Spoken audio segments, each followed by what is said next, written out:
The year was 1800, and the Mississippi River was a living artery of the young American nation. On its muddy waters, flatboats and keelboats carried everything from cotton and tobacco to whiskey and horses, floating south from the Ohio River all the way down to the bustling port of Natchez, Mississippi.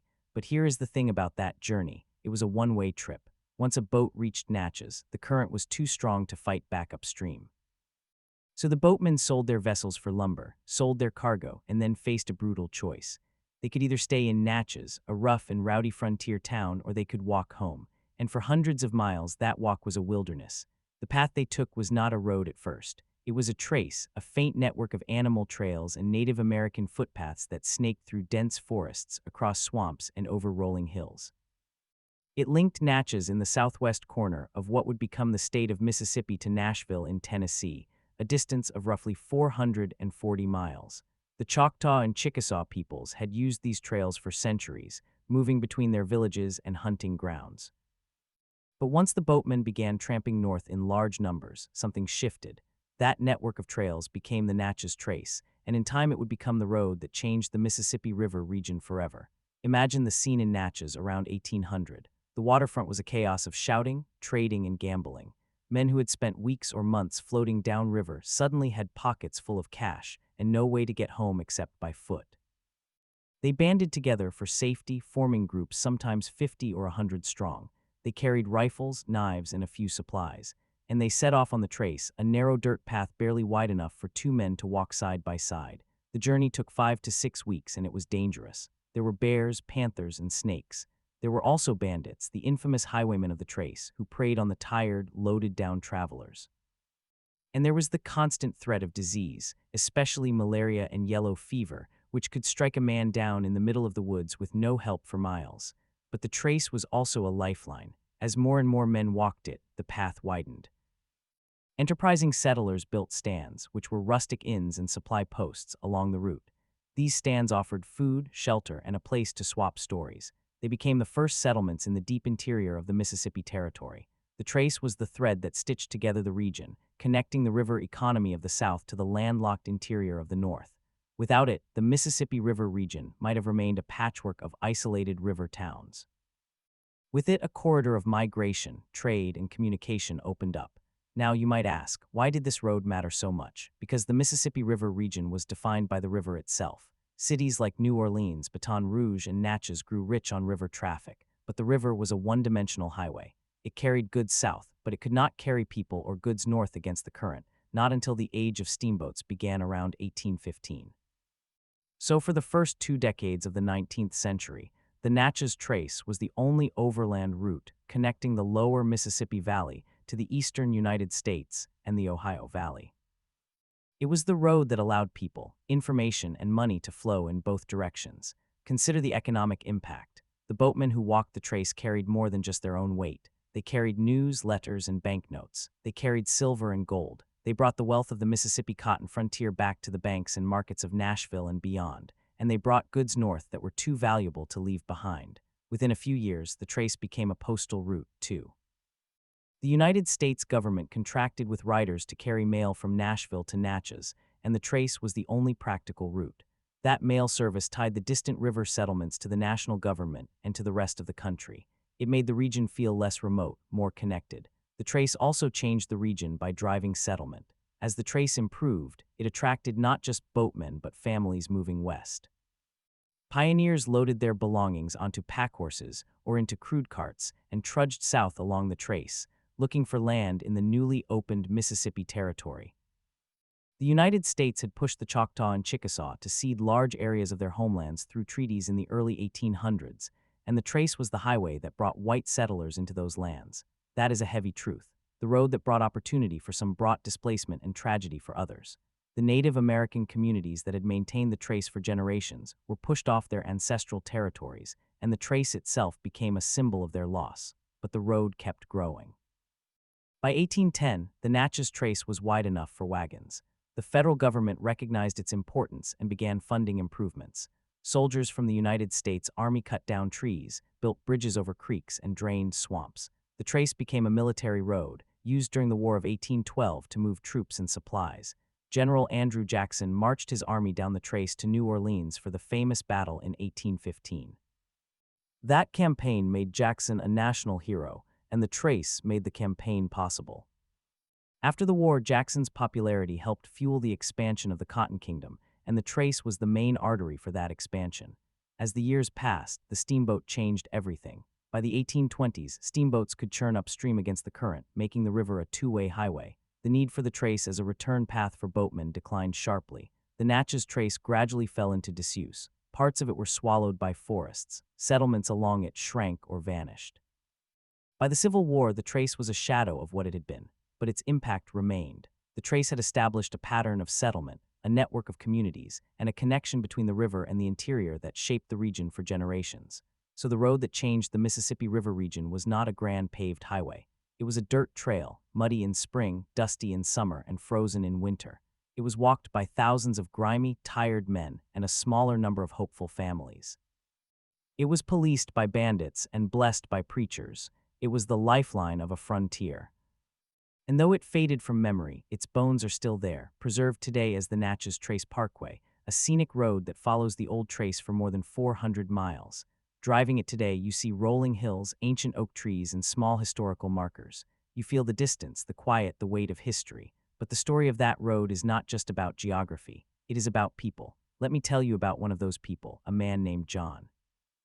He was a farmer from Kentucky who floated a load of corn and whiskey down to Natchez in 1805. He sold his flatboat for $60, a good price. He had never been so far from home. He bought a pair of sturdy boots and a heavy coat and joined a group of 40 men heading north on the Trace. They walked 12 to 15 miles a day. At night, they built campfires and slept on the ground. They shot deer and turkeys for food. They lost 2 men to illness. But John made it to Nashville in 5 weeks. He used the money he had saved to buy a wagon and a team of oxen, and he came back down the Trace with his family the next year. They settled near what is now Tupelo, Mississippi, and became cotton farmers. John's grandchildren grew up to be merchants and politicians. The Trace was their family's road to a new life. Stories like John's multiplied. The Trace carried not just bodies but ideas. It carried the religious revivals of the Second Great Awakening, as traveling preachers walked the Trace, holding camp meetings in the clearings. It carried political news from Washington, which reached Natchez weeks faster than before. It carried the songs and stories of the boatmen, which blended with the music of the Choctaw and the African-American slaves who worked the river. That cultural mix became the foundation of the Mississippi Delta's unique sound, the blues, and it all traveled along the Trace. Now I want to take a step back and look at the bigger picture. The Mississippi River region before the Trace was a land of river towns, disconnected from each other except by water. After the Trace, it became a corridor. The Trace did not just change the region, it created a region out of a wilderness. It turned a scattering of outposts into a connected network. And that network became the foundation for the cotton boom, the plantation economy, and the deep cultural divides that led to the Civil War. The Trace was not just a road, it was a catalyst. Think about the timing. The Trace reached its peak just as the cotton gin was revolutionizing agriculture. Cotton could be cleaned quickly and profitably, and the fertile lands of the Mississippi Valley were perfect for it. But you needed labor, and you needed land, and you needed a way to get the cotton to market. The river handled the last part, but the Trace handled the first parts. It brought the laborers, the settlers, and the capital. It brought the people who built the plantations, and it also brought the enslaved. The Trace was used to move enslaved African Americans from the upper South to the cotton fields of the lower Mississippi region. This was the domestic slave trade, and the Trace was a crucial artery for it. The road that changed the region also deepened the tragedy of slavery. We cannot tell this story without acknowledging that. The Natchez Trace was a road of freedom for some, a road of opportunity for others, and a road of bondage for many. The boatmen walking north were free, the families moving west were free, but the slave coffles trudging south in chains were not. The Trace carried them all, and that mixture of joy and sorrow, hope and despair is what makes the history of this road so powerful. It is not a simple story. It is a story of human complexity, of a region shaped by forces both good and evil. As the Trace faded in importance after the steamboat era, it left behind a landscape of small towns and abandoned stands. Some of those towns grew into cities, like Jackson, Mississippi, which was founded near the Trace. Others withered. The Trace itself was reclaimed by the forest, but its path remained in the memory of the people who lived along it. In the 1930s, the United States government began planning a parkway to commemorate the old Trace. construction took decades, and the Natchez Trace Parkway was completed in the early 21st century. Today, it is a beloved route for road trips, cyclists, and history lovers. Driving it, you can still feel the old road under the pavement, but the real legacy of the Trace is not the modern parkway. It is the region itself. The states of Mississippi, Alabama, and Tennessee were all shaped by the Trace. The cities, the farms, the railroads that came later, all of them were built on the foundation that the Trace laid. The Mississippi River region after the Trace was more connected, more populous, and more powerful than before. And with that power came conflict, the conflict over land, over slavery, over the future of the nation. The Trace was there at the beginning of it all. So when we ask what road changed the Mississippi River region, the answer is not a concrete interstate or a railroad. It is the Trace, a dirt path through the woods, a path of moccasins, bare feet, and boots, a path that became a highway of history. And its story is worth telling because it reminds us that the roads we travel are never just roads. They are the paths of our ancestors, the roots of our dreams, and the lines that draw the map of our lives. In the next segment of this episode, we will follow the Trace deeper into the 19th century. We will meet the people who built the stands, the soldiers who marched to war, and the families who carved farms out of the wilderness. We will see how the Trace shaped the Cotton Kingdom and how its decline led to new roads and new changes. But first, let us pause here at the early years of the Trace when it was still a rough path and the region was still a frontier. For now, imagine yourself standing at the edge of a forest in 1800. You hear the rustle of leaves, the call of a distant bird, and the sound of footsteps on dirt. The Trace is waiting. It will take you to a new world. You stand there at the edge of the forest, and the Trace stretches before you like a brown ribbon disappearing into shadow. The year is 1800, and the world is quieter than anything you have ever known. No engines, no distant hum of traffic, just the wind in the pines and the occasional splash of a fish in a nearby creek. You take a step, and the ground is soft under your moccasins. You are not alone. Ahead of you, a group of men walk in single file, their packs slung over their shoulders, their rifles cradled in their arms. They do not speak much. Every step is measured. Every sound is noted. This is the Trace, and it demands respect. The men you are following are flatboatmen, returning home after delivering their cargo to Natchez. They are a rough lot, sunburned and scarred, with calloused hands and quick tempers. They have been on the river for weeks, sometimes months, sleeping on their boats, fighting off thieves, and drinking raw whiskey to keep warm. Now they are walking north, and they are eager to get back to their families in Kentucky and Tennessee. They know the Trace well. They know which campsites have good water, which stands sell the cheapest cornmeal, and which stretches of trail are infested with bandits. They have learned the hard way. One of them, a man named Caleb, has walked the Trace 6 times. He tells stories of a rainy spring when the trail turned into a quagmire and he lost his boots in the mud. He tells of a night when a gang of outlaws attacked their camp and they fought them off with boat hooks and axes. He tells of a preacher who walked with them for a week, preaching every evening by firelight, and how that preacher converted half the group before he turned off toward a settlement. Caleb says the Trace is a school for men. It teaches you what you are made of. You walk with them for a while and you begin to understand the rhythm of the trail. You rise before dawn when the stars are still bright and the air is cold. You eat a quick breakfast of cold cornbread and dried meat. You fill your canteen from a spring, then you walk. The first hour is the hardest. Your muscles ache, your feet are sore, and your mind is foggy. But after an hour, you find a pace. Your body warms up. Your mind clears. You start to notice the world around you. The Trace winds through forests of oak and hickory, across open prairies, and along the ridges of low hills.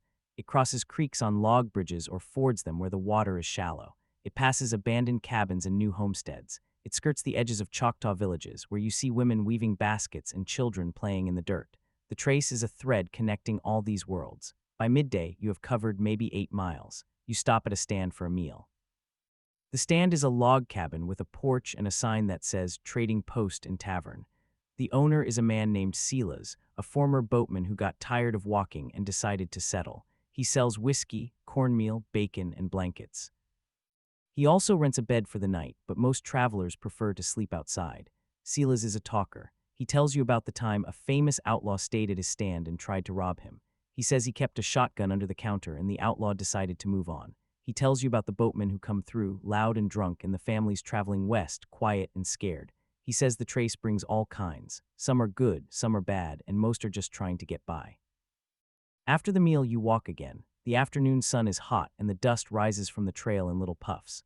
You see a group of Choctaw men walking in the opposite direction, heading south to trade at Natchez. They carry bundles of furs and deerskins. They nod as they pass, but they do not stop. The trace is their road too, older than any white settlement.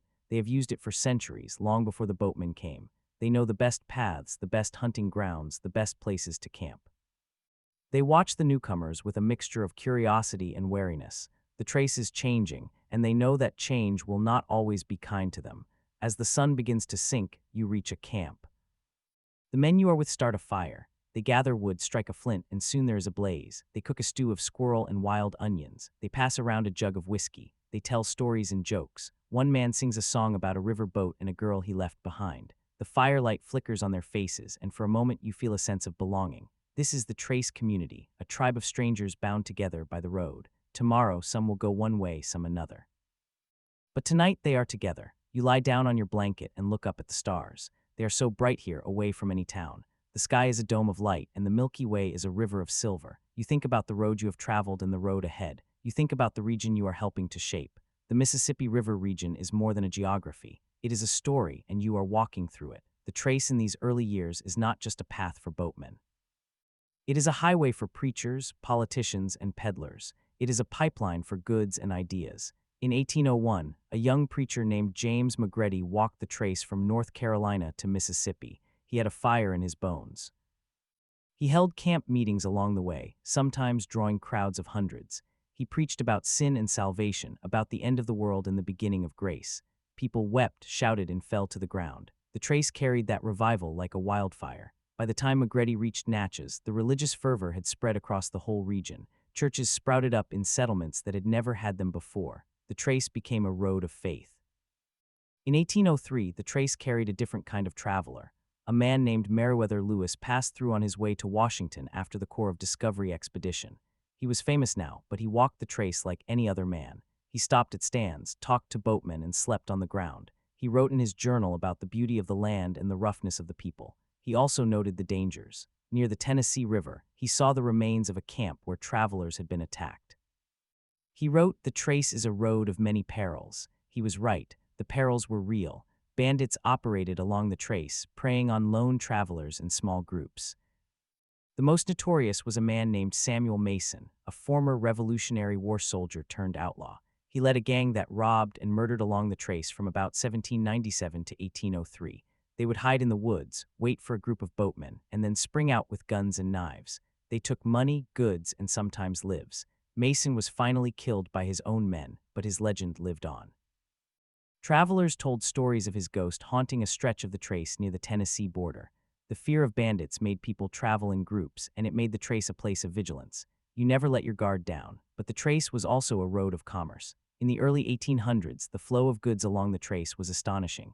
Flatboats brought down corn, whiskey, tobacco, and livestock. The boatmen sold their goods and their boats, then walked back with money in their pockets.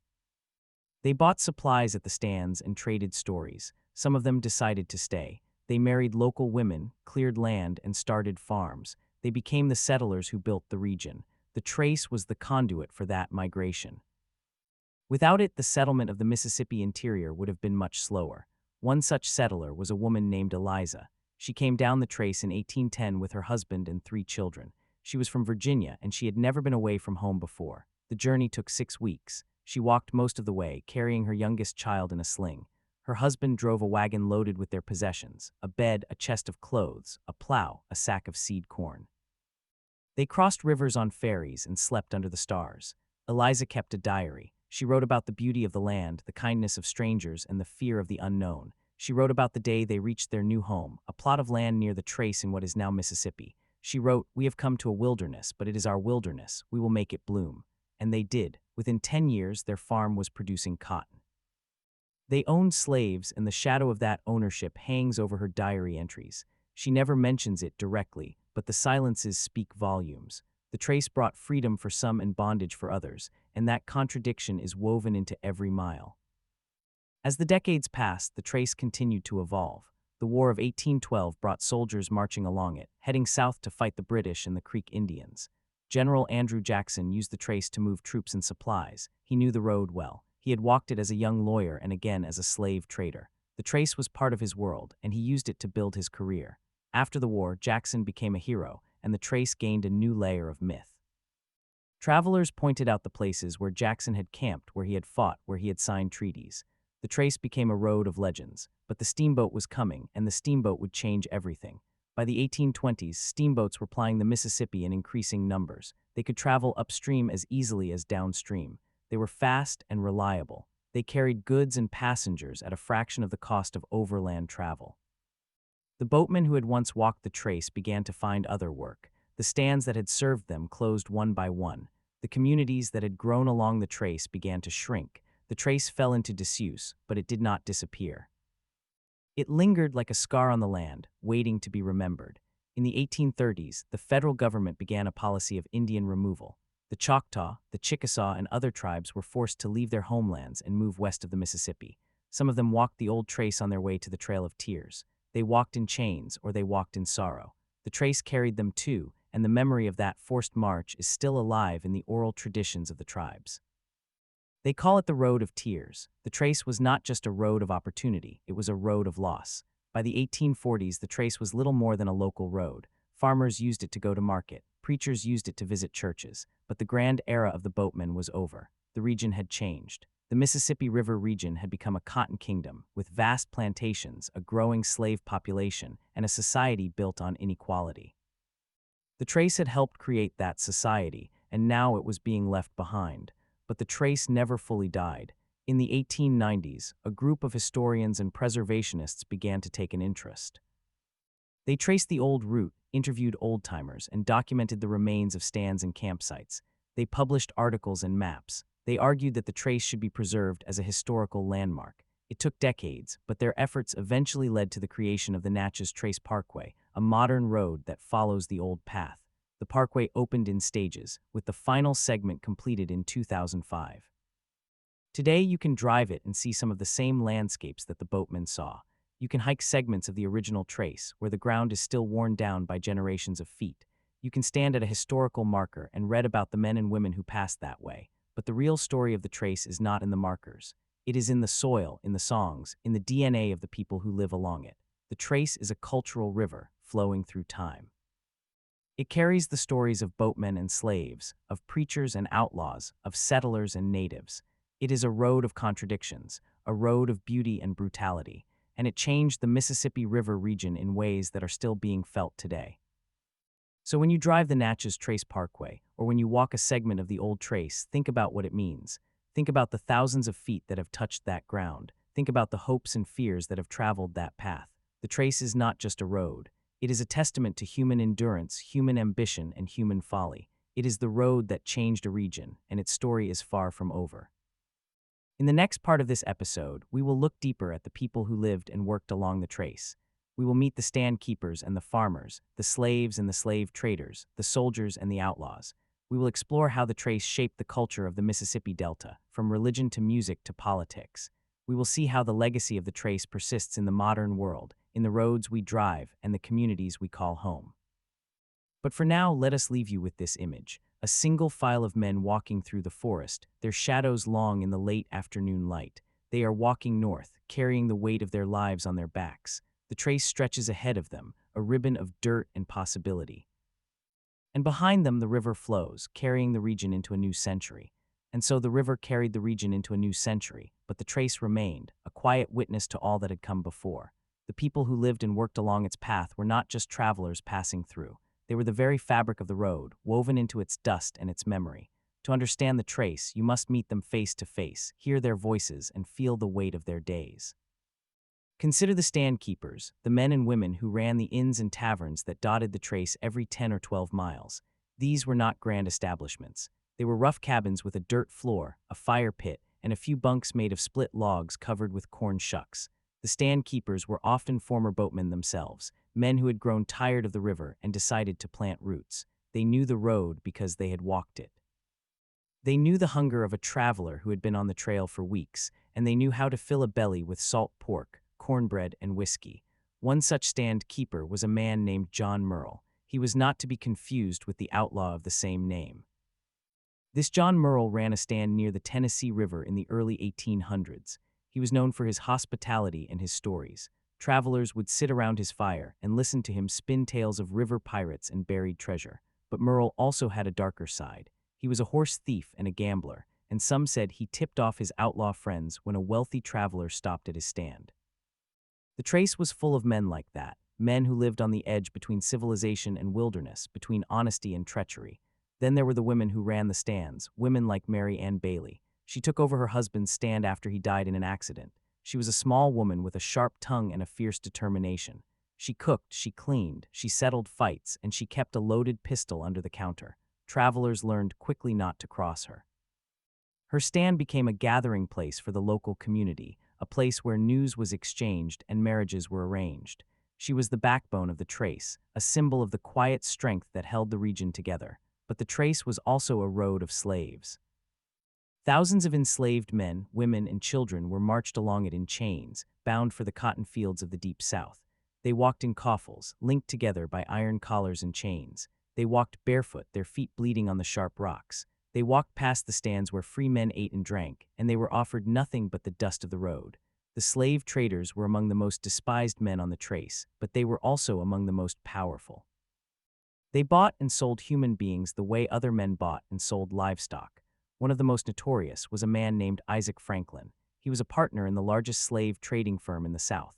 He moved thousands of slaves from Virginia and Maryland to the new cotton lands of Mississippi and Louisiana. He used the Trace as his highway, and he built a fortune on the misery of others. Franklin was a wealthy man. He owned a plantation, a fine house, and a stable of racehorses. But he was also a cruel man. His diaries reveal a cold indifference to the suffering he caused. He referred to enslaved people as stock and wrote about the profits he made on each sale. The Trace carried his dark trade, and the memory of that trade is still alive in the communities along its path. Yet even in the shadow of slavery, there were moments of humanity. There are stories of enslaved people who escaped along the Trace, who fled north toward freedom. Some made it, others were caught and returned. One such story is that of a woman named Delia. She was a house slave on a plantation near Natchez. She had learned to read and write from the children of the family. When she heard that her master planned to sell her children downriver, she decided to run. She took her 2 young children and walked the Trace at night, hiding in the woods during the day. She followed the North Star, just like the song says. After 3 weeks, she reached the Ohio River in a free state. Her story is not well known, but it is preserved in oral histories of the region. The Trace gave her a chance, and she took it. The Trace was many things to many people, but to Delia it was a road to freedom. The Trace also saw the rise of religious movements. In the early 1800s, a wave of religious revival swept across America. It was called the Second Great Awakening, and it reached the Mississippi River region with a fury. Preachers traveled the Trace, holding camp meetings in the clearings. They preached hellfire and salvation, and they drew crowds of hundreds, sometimes thousands. The most famous of these preachers was a man named Lorenzo Dow. He was a wild-eyed itinerant with a long beard and a voice that could carry across a field. He walked the Trace from Tennessee to Mississippi, stopping at every stand and settlement he passed. He was known for his vivid descriptions of heaven and hell. He would tell his listeners that they were all sinners, that the devil was waiting for them, and that only by accepting Jesus could they escape the flames. People wept, they screamed, they fell to the ground in fits. The revivals changed the spiritual landscape of the region. They gave hope to the poor and the oppressed, and they gave a voice to the enslaved, who were often allowed to attend the meetings. The Trace carried the gospel, and the gospel carried the Trace. But the Trace also carried violence. In the decades before the Civil War, the region was a powder keg. Cotton economy depended on slavery, and the expansion of slavery into the new territories was a source of constant conflict.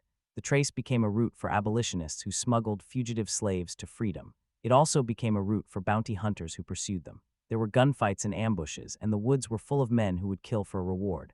One such man was a bounty hunter named Ben. He was a former slave catcher from Kentucky. He knew the Trace like the back of his hand.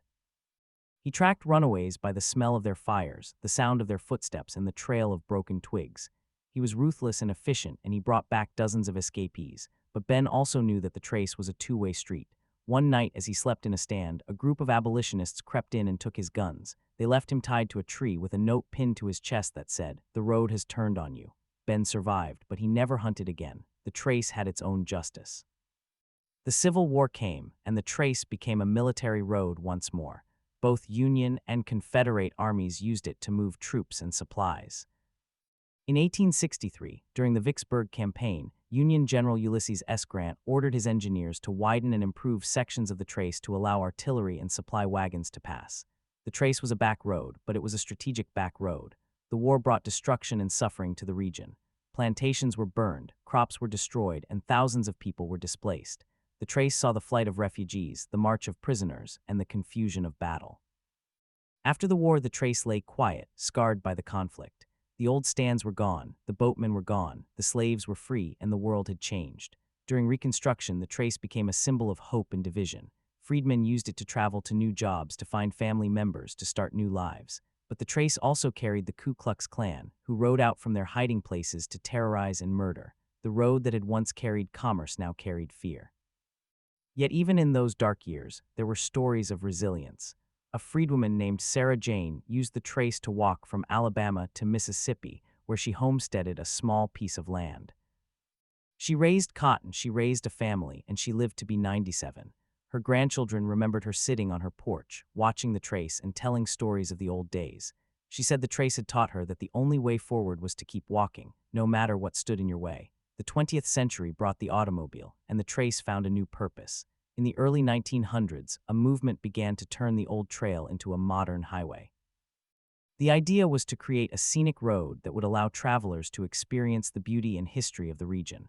The Natchez Trace Parkway was born out of this vision, but it took decades to build. Surveyors mapped the old route, archaeologists uncovered remnants of the past, and engineers designed a road that would preserve the integrity of the landscape. The parkway opened in segments, each mile a testament to the people who had walked before. Today, the parkway is a gentle ribbon of asphalt that winds through woods and fields, past historic sites and overlooks. You can stop at a marker that tells you about a stand that once stood there, or a battle that was fought nearby. You can walk a short trail to a creek where boatmen once washed the dust from their feet, but the parkway is not the trace. The trace is older, deeper, and more mysterious. It exists in the stories that are told around kitchen tables, in the songs that are sung in churches, in the names of towns and roads and rivers. The trace is in the blood of the people who live in this region. It is in the way they talk, the way they move, the way they hold onto the past. The trace is a living thing, a river of memory that flows through the generations. To truly understand the trace, you must meet the people who still remember it. There is an old man in a small town in Mississippi, a descendant of both slave owners and slaves. He has spent his life collecting oral histories of the trace. He has recorded the voices of the last survivors of the old days, people who remembered their grandparents talking about the boatmen and the stands.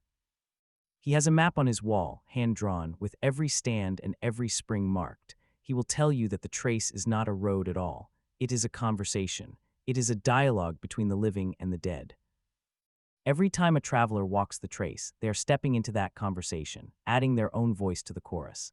And there is a woman who lives near the trace in Tennessee. She is a storyteller and a historian. She leads hikes along the old path, pointing out the remnants of an old cabin foundation, the depression where a spring once flowed, the place where a murder happened. She tells the stories of the people who lived and died there, and she does it with a passion that makes the past feel present. She says that the trace is a mirror. When you walk it, you see yourself reflected in the dust.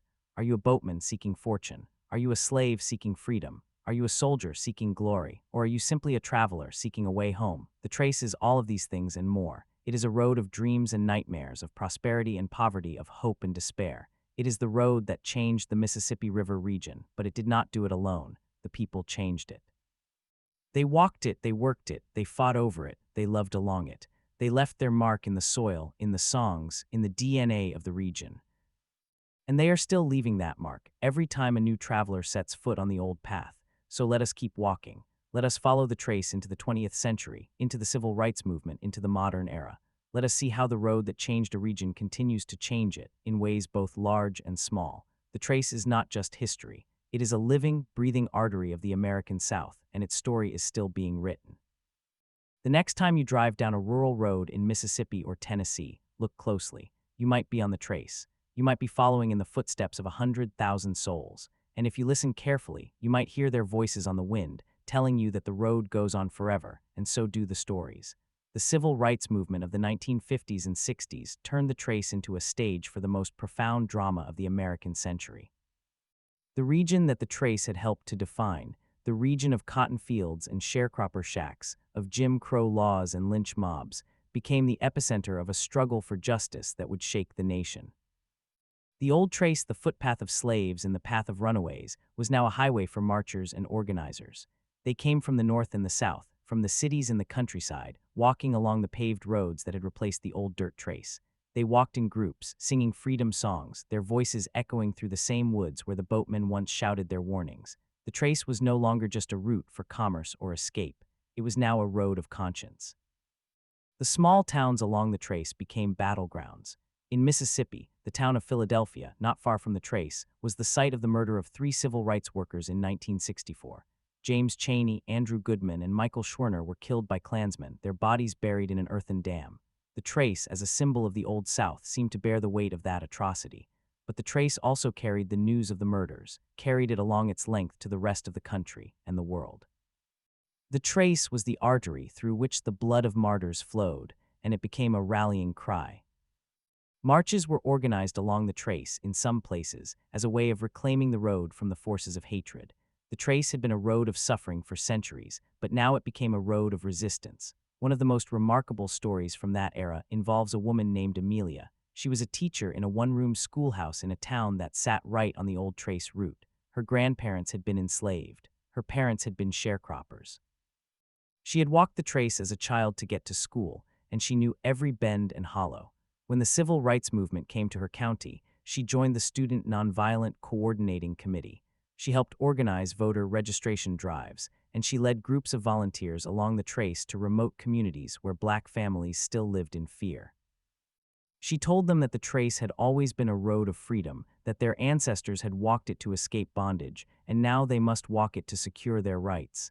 She was arrested, she was beaten, she was threatened with death, but she never stopped walking. She said later that the trace gave her strength. It was like the road itself was speaking to her, telling her that the struggle was not new, that the people who had come before had endured worse, and that the road would carry her through. Amelia lived to see the Voting Rights Act of 1965, and she continued to teach and to organize until her death in 2008. Her students remember her walking the trace every morning, a small woman with a fierce stride, as though she were leading an invisible army.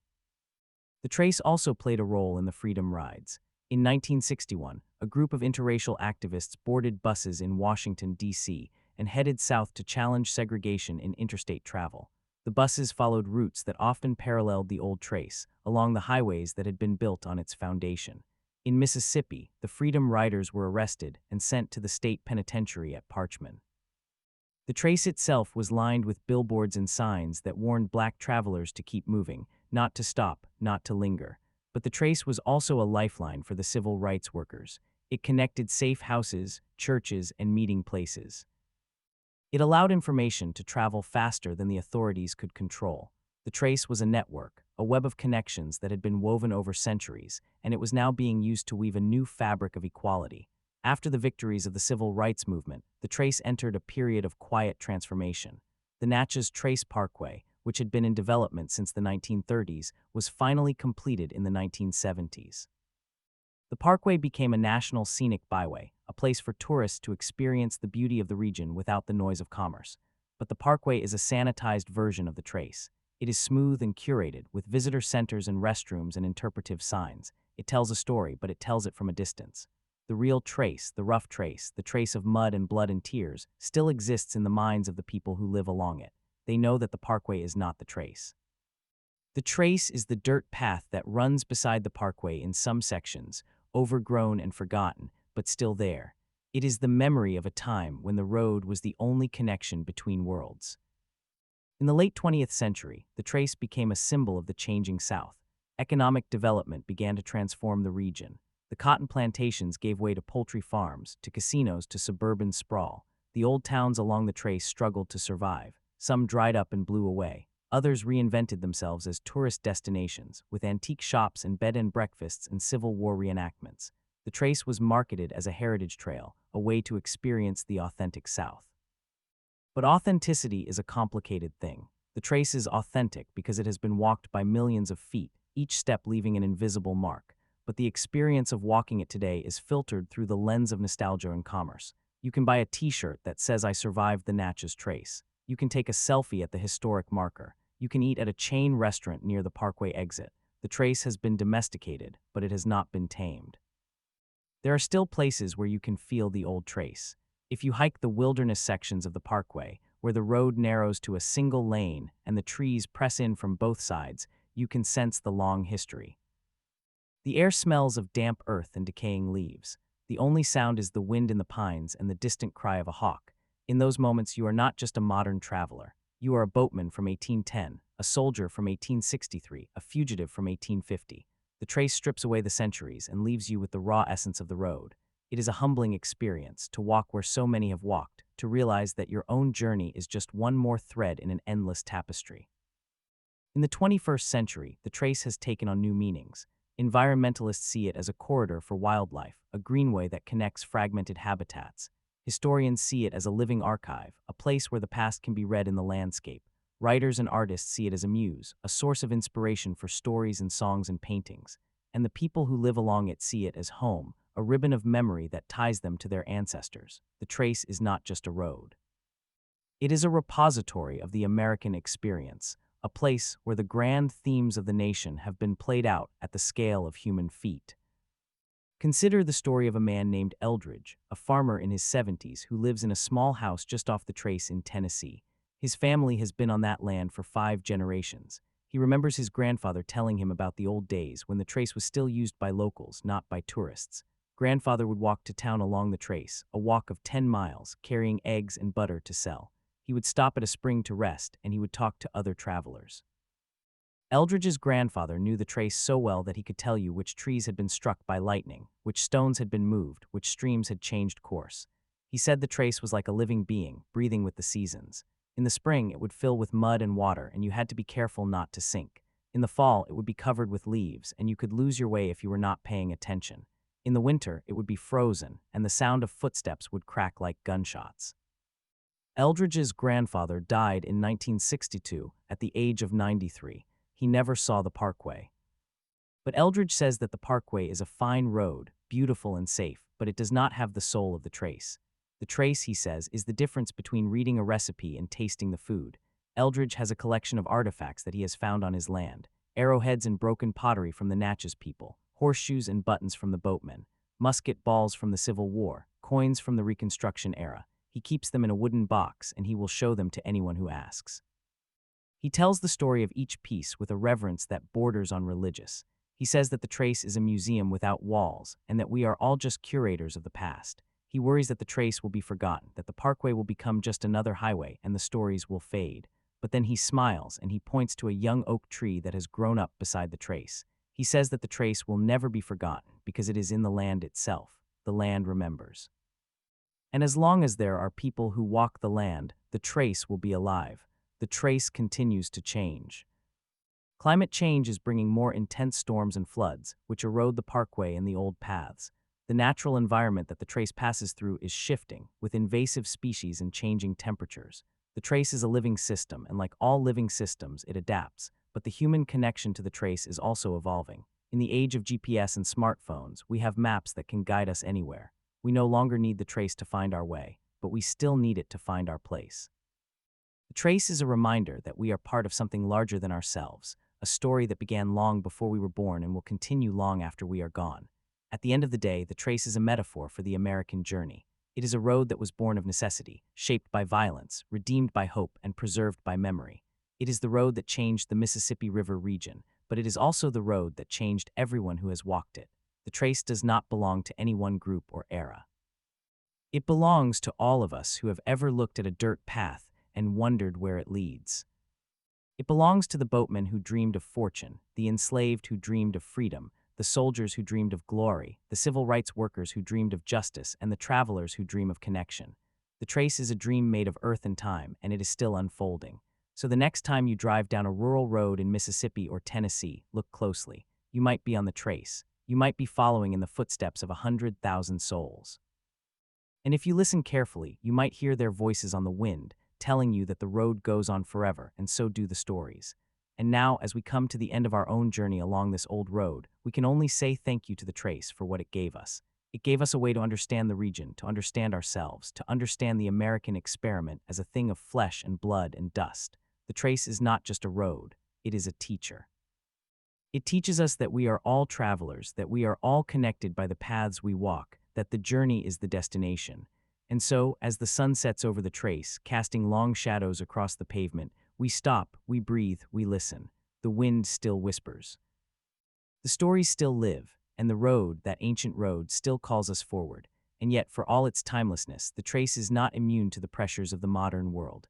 In the early 21st century, a new kind of traveler began to appear on the parkway, not the tourist with a camera, but the pilgrim with a purpose. They came on foot, carrying nothing but a water bottle and a journal, walking the entire length of the trace from Natchez to Nashville.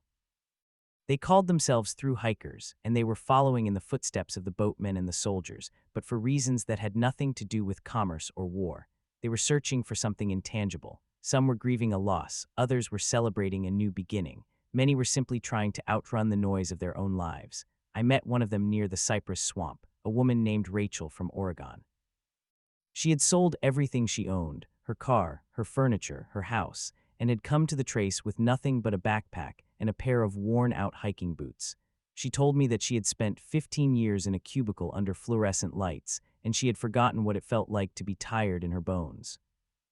She had forgotten what it smelled like when the rain first hits dry dust. She had forgotten that the world was big enough to get lost in. The trace, she said, had reminded her. She walked 15 miles a day, and at night she camped under the stars, listening to the owls and the crickets. She said that the trace was not just a path through the woods, it was a path back to herself. Her story is not unique. Every year, hundreds of people walk the entire trace, and thousands more walk sections of it. They form a loose community of wanderers, sharing tips about water sources and campsites, leaving notes for each other at trailheads. They call themselves trace rats, a term of affection.